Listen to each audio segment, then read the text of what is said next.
पड़ेगा। मैं चाहूंगा कि पूरा पंडाल ऊपर हाथ खड़ा करके जोरदार तालियों के साथ हनुमान जी बेनीवाल का स्वागत और मान सम्मान आज की सभा में करे। हनुमान जी बेनीवाल की यह सभा, आज की यह सभा हनुमान जी बेनीवाल का बहुत पुरजोर तरीके से स्वागत करती है, मान सम्मान करती है। अब हमारे बीच में हनुमान जी बेनीवाल, मैं चाहूंगा कि जोरदार ऊपर हाथ खड़ा करके एक बार पूरा पंडाल ऊपर हाथ खड़ा करके हनुमान बेनीवाल जिंदाबाद, हनुमान बेनीवाल जिंदाबाद, हनुमान बेनीवाल तुम संघर्ष करो, हनुमान बेनीवाल तुम आगे बढ़ो, हमारा नेता कैसा हो, राष्ट्रीय लोकतांत्रिक पार्टी जिंदाबाद। नागौर से सांसद हनुमान जी बेनीवाल।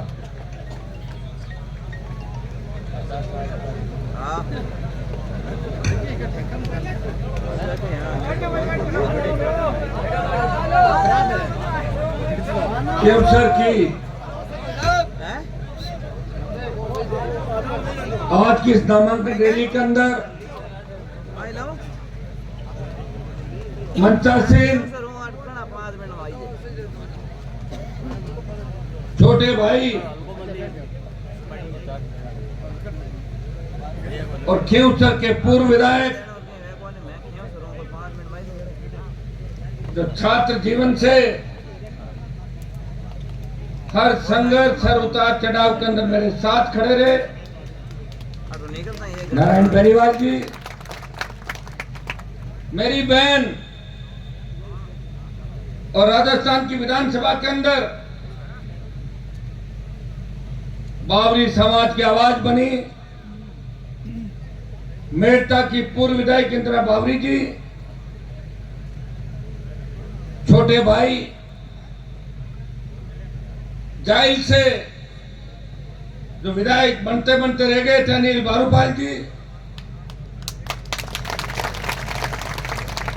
हमारे यहां पे 2008 से लगातार परिवार की तरह खड़े रहे हर परिस्थिति के अंदर।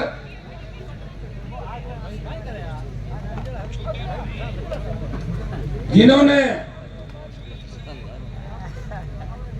मेरे हर चुनाव में हर संघर्ष के अंदर निस्वार्थ भाव से मेरा साथ दिया, बड़े भाई मेघ सिंह जी चौधरी साहब हमारे बीच आज भारतीय जनता पार्टी छोड़ के राष्ट्रीय लोकतांत्रिक पार्टी परिवार में शामिल हुए। भामाशाह और हमारे पूर्व मित्र स्वर्गीय भंवर जी डूडी, जिनको इस मौके पे मैं याद करूंगा कि भागीरथ जी के परिवार से हमारा रिश्ता 1990 के जमाने का है। जब मैं विश्वविद्यालय के अंदर राजनीति करता था तब इनके बड़े भाई साहब यूनिवर्सिटी के चुनाव में मेरे लिए वोट की अपील करते थे, और जब ये भारतीय जनता पार्टी के अंदर थे और बीजेपी के खिलाफ मोर्चा खोलते थे, आंतरिक लोकतंत्र की बात करते थे, तो मेरी नजर इन पर ही थी। मैंने कहा मेरी तरह एक दिन मेरी तरफ ही आएंगे। और आज इस आरएलपी परिवार के अंदर मैं इनका स्वागत करता हूं, और इन्होंने अपना जोशीला उद्बोधन आपको दिया और केवसर के नौजवानों को उनकी ताकत भी याद दिलाई कि ये जंग छोटी जंग नहीं है, ये बड़ी लड़ाई है। इस लड़ाई के परिणाम बड़े हैं। इस लड़ाई के अंदर जिस तरह अभिमन्यु को घेरने के लिए कौरवों ने चक्र रचा, उसी तरह राष्ट्रीय लोकतांत्रिक पार्टी को मिटाने के लिए भारतीय जनता पार्टी के साथ साथ कांग्रेस पार्टी ने भी हाथ मिला लिया।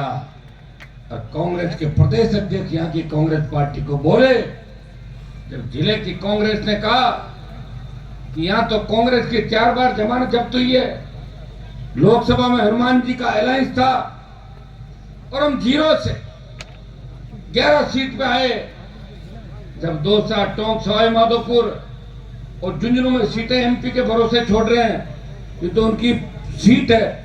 और डूंगरपुर बांसवाड़ा तो भारतीय आदिवासी पार्टी के हमारे भाई राजकुमार की सीट है। ये दोनों सीटें इंडिया अलायंस के खाते में कांग्रेस को फ्री छोड़नी चाहिए। तब कांग्रेस के प्रदेश अध्यक्ष से तमाम उन बड़े नेताओं ने जो कहीं न कहीं दोनों पार्टियों में कनेक्शन रखते हैं, उन्होंने कहा नहीं, चाहे भारतीय जनता पार्टी जीत जाए, कांग्रेस को गम नहीं, राष्ट्रीय लोकतांत्रिक पार्टी नहीं जीत रही थी। इतनी ज्यादा नफरत उन लोगों के दिल और दिमाग के अंदर कैसे हो सकती है? नफरत का कारण एक ही है, ईडी, सीबीआई, पेपर लीक, बजरी घोटाला, आरपीएससी और राजस्थान के अंदर पिछले कांग्रेस के 5 साल के अंदर हुए घोटाले।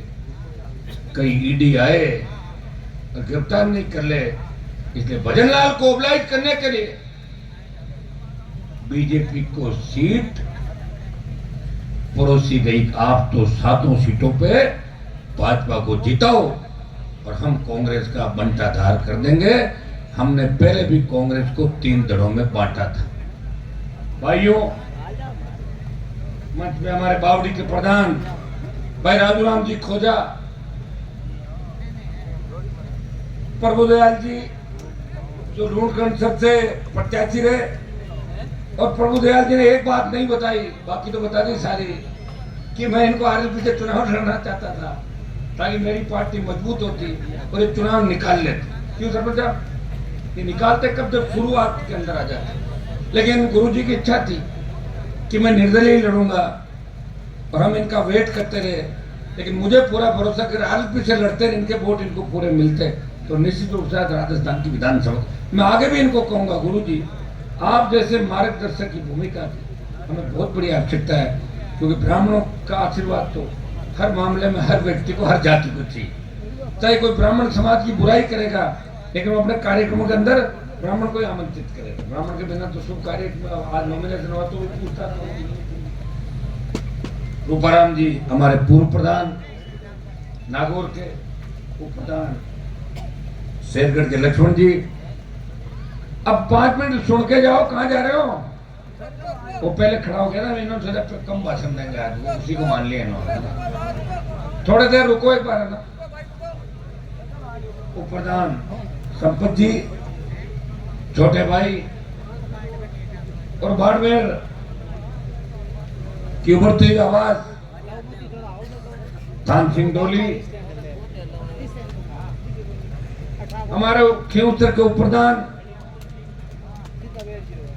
राम सिंह बगड़िया जी, युवा नेता प्रत्यु सिंह मेघवाल जी, युवा नेता नरेश जी नायक, मुंडवा के हमारे चेयरमैन प्रत्यु सुभाष जी कंदोई, छोटे भाई कुचेरा के उभरते हुए नेता राजेंद्र जी डुकिया, सागर डूडी जी, हमारे साथ शामिल हुए गोदाना जी, पांचोड़ी के हमारे छोटे भाई कर्ण सिंह जी,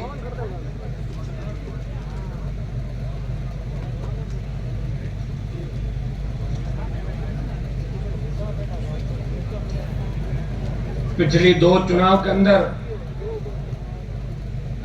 छोटी मोटी बातों से भाजपा प्रत्याशी जिन्हें मेरे परिवार से तोड़ के अलग रह गया, भाई बंसी जी, बूथ से हमारे पप्पू जी प्रजापत, लखाराम जी, पांचोड़ी के नौजवान नेता महावीर जी, प्रभु जी, वरिष्ठ हमारे